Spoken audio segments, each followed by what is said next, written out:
이 소식들을 좀 더 저희가 자세히 전해드리기 위해서 앞에서 서두른다는 게 조금 시간을 더 잡아먹었어요. 이 소식이 뭔지 보여드리겠습니다. 한겨레 신문 일면 보여주십시오. 자, 수색 최근 사단장 현장 방문에 물속 들어간 거 보려면 점점점 이렇게 나왔죠. 임성근 사단장이죠. 최상병 삼킨 수중 수색 원했던 정황 더 나와 이렇게 돼 있고요. 그 다음에 오면도 보여주십시오. 수변 수색도 위험.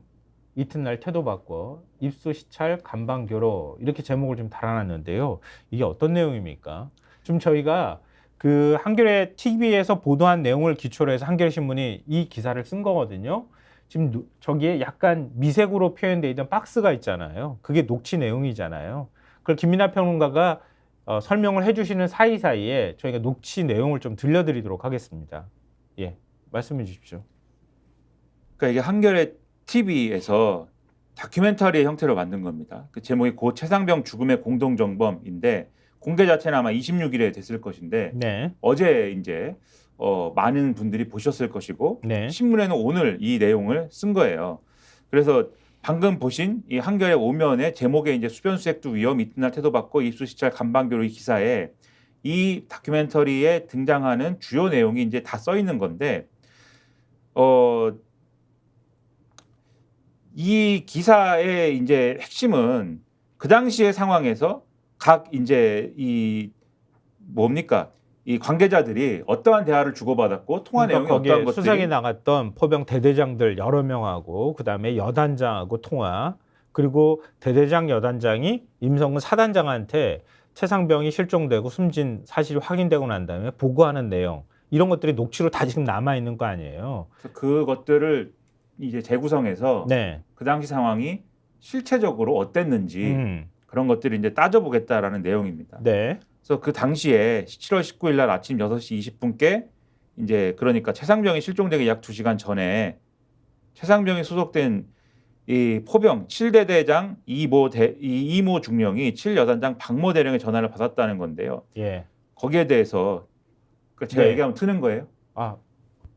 그거를? 네. 틀어 주십시오. 그 사단장님 너희 한겨중대 보신다고 하셨는데 네. 몇 정도로 만나면 그 물속에 좀 들어있는 거 보려면 간방교 일대로 가면 될 것 같습니다. 간방교. 예, 알았다. 시간이 한 9시나 10시 정도 될 거야. 예. 자, 이거 맥락을 좀 설명해 드려야 될 것 같은데요. 자, 그동안에 임성근 사단장은 여단장한테 거기에 수변 수색하는 거는 내가 의견을 제시했을 뿐이다. 지시한 게 아니다. 이렇게 주장을 해왔었잖아요. 근데 지금 여단장이 뭐라고 합니까?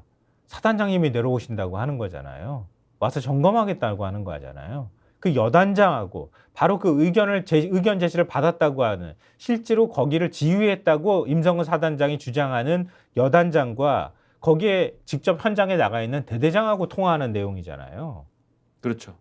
근데 거기에 보면 사단장님이 너희 한겨중대 보신다고 하셨는데 몇 중대로 안내하면 되나?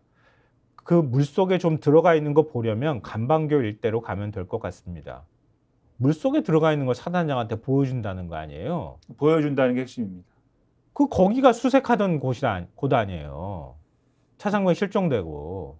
보여주기 위해서 거기로 가야 되고 거기서 수색을 하겠다라고 얘기하는 게 이 대화의 핵심이고 그다음에 그렇게 이제 생각을 하고 있었는데 근데 하루 전인 7월 18일만 해도 현장 지휘관들의 판단 이거 안 되겠다라는 생각이었다는 거예요. 네. 왜냐하면은 이제 폭우로 수중과 수변의 구분이 어려울 정도로 수위가 높아졌기 때문인데 현장 상황을 파악한 뒤에 포병 11대대장하고 7대대장이 이런 대화를 나눕니다. 네. 한번 들어보시죠. 야, 이거 수변을 어떻게 내려가냐? 못합니다, 선배님. 이거 하면 안 됩니다. 위험합니다. 참다. 이거. 그 장화 신고 들어가면 지금 못하고 물이 더 빠져야지 수색 장치를 할 수 있을 것 같고 와, 이거 뭐. 위험합니다. 예, 내가 우선 7대장하고 통화해볼게. 예, 사진 보내드리고 통화하는 게 나을 것 같습니다. 예.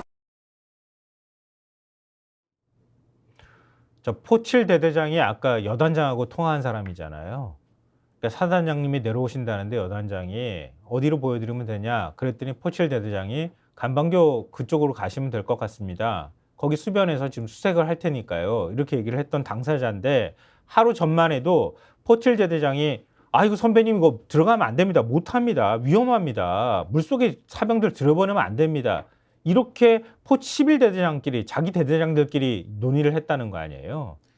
그래서 이걸 사진 찍어서 지금 이 사진 보내드리고 통화한다고 하지 않습니까? 네. 실제 사진 찍어가지고 카톡 대화방에 공유를 했습니다. 네. 그리고 7여단장의 메시지가 이제 오는데 하천 수변 정찰 시 위험한 지역은 도로 정찰 위주로 하라는 내용이에요. 그러니까 물에 들어가지 마라 이렇게 했는데 사고 전날 1사단장 다른 부대인 포병 3대대 구중대를 방문을 했습니다. 네. 그런데 이때 사단장이 화가 났다는 대화가 여기저기 등장하기 시작합니다. 네. 그리고 포병 7대대에도 사단장이 화가 났다라는 내용이 사단장님 지시로 정리돼가지고 다시 왔다는 거예요. 그게 전날, 그러니까 최상병이 순직하기 전날, 실종되기 전날 18일 오후 4시 22분에 사단장님 지시가 왔습니다. 그러니까 이게 무슨 얘기냐면 네. 현장 봤는데 어렵다라고 현장 지휘관들이 판단했어요. 네. 그래서 하지 말자 그랬어요. 하지 말자라고 했는데 네.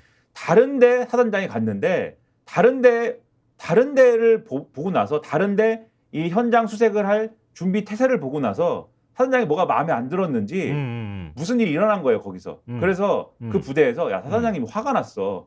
요렇게 수색하면 안 돼. 지금 우리의 태도로는 안 돼. 라고 하는 얘기가 다른 부대로 막 전파가 된 겁니다. 네. 그 내용이 뭐냐. 사단장님 지시. 예. 전술적이지 않고 어수선하고 간부의 역할이 보이지 않고 밀집된 지역에서 분산되어 주차하고 간부들이 솔선해서 통제할 것 괄호 열고 특히 포병부대. 사단장님 오면서 경례 미흡 특히 0930 9시 30분 얘기하는 거겠죠. 네. 전개한 부대 포병이라는데 그렇게 지휘하는 부대장은 현 시간 이후 현장 지휘 똑바로 할 것. 뭐 이렇게 이걸 다 얘기 말로 했을 거 아닙니까? 그렇죠. 그렇죠. 따다다 했을 네. 거 아니에요. 예. 작전 효과를 증대시키기 위해 개개인의 경계 구역을 나누고 4인 1개조로 책임주로 찔러가면서 확인할 것. 괄호 열고 일렬로 비효율적으로 하는 부대장이 없도록 바둑판식 수색 정찰을 실시할 것. 특히 포병이 비효율적임. 그러니까 포병을 계속 지적을 해서 수색을 이렇게 비효율적으로 하지 말고 효율적으로 해야 되고 니들이 정신도 못 차리고 있고 엉망으로 한다. 줄도 못 맞추고 이걸 막 쫀 거죠. 이미 다른 데서 수색하고 있는 걸 현장을 보면서 그럼 다음날 해야 되는 포병 7대대는 어떻게 생각을 하게 되냐. 바둑 방식으로 찔러보면서 수색해야지. 그렇죠. 엄청난 압박을 받을 거 아닙니까? 예. 이 상황에 대해서 7대대장의 변호인 김경호 변호사가 이렇게 얘기합니다. 일렬식, 그러니까 지금 사단장님이 비효율적이라고 한 일렬식은 서로 붙어있기 때문에 옆에 사람이 쓸려가려고 하면 잡아줄 수가 있다. 그런데 바둑판식은 떨어져 있기 때문에 실족 시에 구조가 어렵다. 근데 이게 뭐냐? 1사단장님의 지시사항이에요. 안 할 수 있습니까? 그리고 같은 날 저녁에 포병 11대대장이 현장 지휘소가 있는 예천 스타디움에서 1사단장하고 7여단장의 통화를 옆에서 들었는데 네. 사단장님이 화를 내고 있다는 메시지를 포병 대대장들이 모인 카톡방에 지속적으로 보냈다고 합니다. 근데 이 화를 내고 있다는 메시지가 뭐냐? 놀러 온 게 아니다. 똑바로 군인의 본분을 다 해야 된다. 이상 사단장님의 지시다. 좀 전에 전화 와서 이걸 엄청 강조했다. 지금 사단장님이 전화 지시 중이다. 그러니까 사단장님이 오셔가지고 다 똑바로 해라라고 이렇게 얘기하는 게 포병 대대장들에게 쭉 전파되는 상황이 오후까지 저녁까지 계속 이어진 거예요. 그리고 결국 이 사단장의 이러한 화는 최상병 실종 약 1시간 전인 7월 19일 아침 7시 20분에 포 11대대장을 통해서 포 7대대장에게 전달이 됐습니다. 그게 이제 어제 사단장님이 엄청 화를 많이 냈대. 네. 네가 만약에 사단장님하고 조우를 하면 3대대하고 7대대가 간방교 인근의 병력을 집중 투입해서 수변 일대를 확인하고 있다. 이렇게 보고되는 모습이 될 수 있게 해주라고 이렇게 조언 내지 뭐 이런 걸 합니다. 지금 사단장님 화가 났으니까 네. 네가 잘해야 돼. 옆에서 이렇게 얘기합니다. 그래서 결국 어떻게 됐습니까? 이게 결국 순직 사건으로 이어졌다. 이런 내용이고 그러니까 하도 이렇게 사단장이 화를 내가지고 이렇게 해라라고 얘기를 하니까 공보 정훈 실장이 병사들이 허벅지까지 입수해서 실종자 수색을 하고 있는 사진이 담긴 언론 보도를 보고받았다 그래요. 그러니까는 사단장님이 이렇게 그렇죠. 지시하셔서 언론이 이렇게 보도하고 있습니다. 그렇죠. 지금 물에 다 들어갔습니다. 병사들이 물에 다 들어간 게 언론에서도 이렇게 보도하고 있습니다. 사진이 언론에 물에 들어간 게 나왔습니다. 그래서 그러니까 사단장님이 이 사단장이란 작자가 뭐라고 얘기해요? 훌륭하게 공보 활동이 이루어졌구나. 이게 그 당시에 많이 보도가 됐죠. 아마 많은 분들이 공문을 하셨을 텐데 네. 다만 이 기사에 이렇게 주가 붙어 있습니다. 사단장은 그 사진을 사고 발생 이후에야 봤다고 주장. 뭐 이렇게 사고 돼 발생 있는데. 이후에 봤는데 훌륭하게 공보가 이루어졌구나 이렇게 답변을 했어. 그렇다고 사병이 합니다. 숨졌는데 네. 실종되고 최상병 실종을 보고받을 당시에는 현재 상태 어떠냐? 그 친구가 수영을 할 줄 아느냐? 이런 질문만 했고 이후 통화에서도 생존 장병들에 대해서 지금 다 어디 있느냐? 얘들 언론 이런 데 접촉이 되면 안 되는데 하여튼 트라우마 이런 건 나중 문제고 얘들 관리가 돼야 하거든. 이렇게 얘기를 하면서 파장을 축소하는데 급급했다. 그 마지막 요 부분에 대한 녹취록 있죠. 그것도 들려주십시오. 그러면 현재 상태가 어떠냐고. 현재 그 친구는 안 보이고 나머지 찾고 있습니다. 알았다. 예. 그 얘들 지금 다 어디 있냐? 그럼 5명은? 지금 그 간부는 여기 현장에 있고 애들은 버스에 타 있습니다. 그 얘들 언론 이런 데 접촉이 돼서는 안 되는데. 그 하여튼 저 트라우마 이런 부분은 나중 문제고 애들 관리가 돼야 되거든. 어떤 식으로 관리가 돼야 되겠냐? 일단 좀 시원한데 차 안에 있으면서 좀 달래주고. 언론밖에 생각을 안 하는 사람이군요. 그러니까요. 그러니까 저렇게 뻔뻔하게 거짓말도 하고 그러는 거죠. 이렇게 드러났는데도 자기는 지시 안 내렸다고 주장할 수 있을까요? 그리고 언론을 이렇게 신경 쓰고 언론만 생각한다는 거는 뭡니까? 왜 언론을 생각할까요?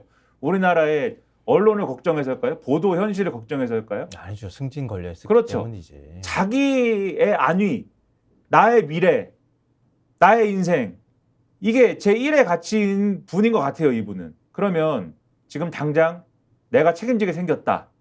내 장래가 위험하다. 출세길이 막혔다. 라고 하는 판단이 들었을 때 어떻게 움직였을까? 이런 의심을 안 할 수가 없는 그런 상황입니다. 사실. 네. 무슨 지들이 무슨 해병대에 무슨 명예를 생각하냐. 내가 애초부터 이럴 줄 알았어. 저런 작자가 어떻게 지휘관으로 있냐. 저기 지금 대대장은 사병이 실종돼가지고 막 헐레벌떡하고 막 울상으로 막 대대장들끼리 어떻게 되는 거야 막 허겁지겁. 저희가 전에 대대장들끼리 통화한 거는 좀 들려드리지는 않았는데 막 거의 울기 직전이었어요. 그렇죠. 그렇게 황급한 상황에서 사단장한테 보고를 한 거잖아요. 사단장이 이렇게 되는 겁니다. 이렇게 했더니 사단장이 알았다. 애들은 저런 걔네들은 대사는 건강하냐? 쟤들은 몸은 괜찮냐? 어떻게 됐냐? 언론 접촉하면 안 돼. 저런 대사는 드라마나 영화에서나 봤지 현실에서 저런 게 나오리라고는 생각을 안 해봤습니다. 또 어떻게 진짜 저런 사단장을 구하기 위해서 대통령실이 나서고 국가안보실이 나서가지고 지금 이 사단이 벌어진 거라는 거 아니에요? 근데 얼마 전에 저희가 소개해드렸던 적이 있는데 그 7월 19일 날 이 사건이 벌어졌잖아요. 벌어지고 난 다음에 벌어지고 이틀 뒤에 그때부터 대통령실이 움직였다는 게 다 이미 정황이 드러났잖아요. 그러니까 7월 21일 그러니까 실종되고 이틀 뒤에 대통령실 국가안보실에 파견됐던 김영래 대령이 해병대 수사단으로부터 익사사건 수사 계획서 문건을 받았다는 거잖아요. 그거 어떻게 수사할 거야? 어떻게 수사하는지 계획서 제출해. 그렇게 가지고 받았다고 하는 거예요. 스픽스는 말하는 언론입니다. 대세는 유튜브, 그중에서 스픽스. 좋아요, 댓글, 구독, 알림 설정. 여러분이 저희를 사랑해 주시고 우리가 여러분을 사랑하는 4가지 방법입니다.